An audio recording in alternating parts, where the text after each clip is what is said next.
माता देवहूति ने एक बात बड़ी सुंदर कही, एक कपिल देव, जो ज्यादा भजन करता है, पूजन करता है, स्मरण करता है, उसी को दुख भगवान क्यों देता है?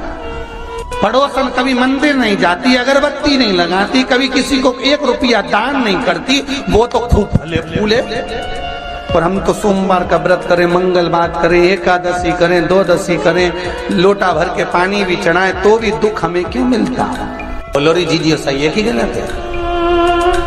उसका उत्तर कपिल देव जी महाराज ने दिया, मां सुनो,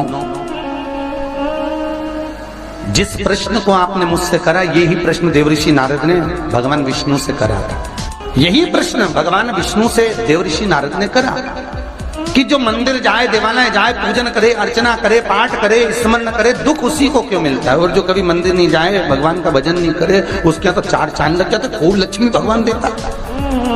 नारद जी ने जैसे भगवान विष्णु से ये प्रश्न किया, तो भगवान विष्णु देवऋषि नारद से बोले, इसका उत्तर मैं बाद में दूंगा, पहले अपन दोनों ब्राह्मण के कपड़े पहनकर चल घूमने चलते। और देवऋषि नारद को ब्राह्मण के कपड़े पहना दिए, भगवान विष्णु ने ब्राह्मण के कपड़े पहन लिए, दोनों घूमने के लिए चल दिए। जाते जाते एक सेठ जी का दरवाजा मिला, एक बहुत बड़ा बंगला, बहुत बड़ा घर, और वहां जाकर भगवान विष्णु ने नारद जी से कहा, भूख लग रही है, कुछ मांग ले। सेठ जी क्या? नारद जी ने आवाज लगाई, भिक्षाम देही। सेठ जी निकल के बाहर आए, क्या है बाबा? हमें भूख लगी है, थोड़ा सा कुछ दे दीजिए। सेठ जी बोले, तेरा बाप रख के गया है, दे दीजिए। निकल यहां से बाहर। आ गए भिखारी, भीख मंगे, चल निकलो यहां से बाहर। नारद जी के तो कांटे से खून नहीं। नारद जी भगवान विष्णु को देख रहा है, भगवान विष्णु नारद को देख रहा है। विष्णु जी ने नारद जी का हाथ पकड़ा, लेकर चल दिए वापस। नारद जी बोले, सेठ जी ने इतना अपमान करा, तुमने कुछ बोला नहीं? भगवान विष्णु ने दोनों हाथ उठाकर कहा, जा, तेरे यहाँ 4 चौगुना धन बढ़ जाए, तेरी दौलत और बढ़े, संपदा और बढ़े, तेरे पास में लक्ष्मी और बढ़े। नारद जी चले, भगवान विष्णु का हाथ पकड़ के बोले, ये कहाँ की रीति है? उसने धक्के मारकर निकाला, गाली दे के निकाला, बाप तक पहुंच गया, और तुम उससे कह रहे हो कि तेरी लक्ष्मी बढ़ जाए। नारद जी, भगवान विष्णु बोले, मेरा मन, चल तू तो आगे चल। और भगवान विष्णु लेकर चले तो एक बूढ़ी बुजुर्ग माता बैठी थी एक कमरे में, एक घर के अंदर।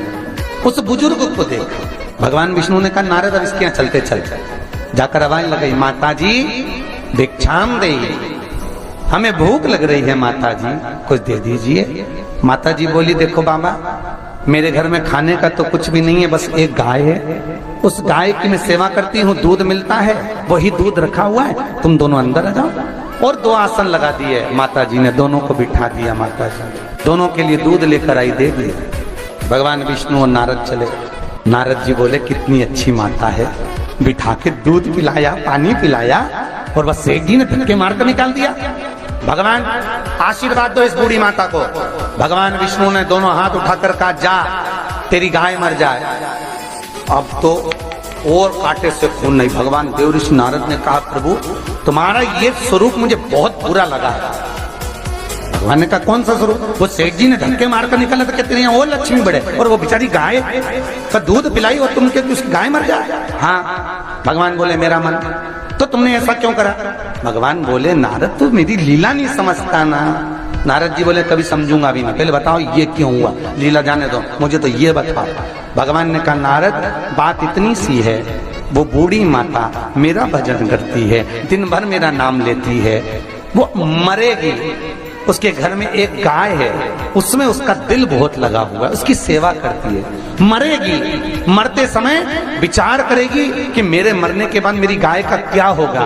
गाय की याद करते करते जब मरेगी तो उसको गाय की योनि मिल जाएगी, वो भगवान के पास नहीं आ पाएगी, विष्णु के पास नहीं आ पाएगी, इसलिए मैंने उसके मरने से पहले उसकी गाय को मार दी। नारद जी बोले, ये तो समझ में आ गया, पर अब ये बताओ कि वो सेठ जी को लक्ष्मी क्यों बढ़ाई?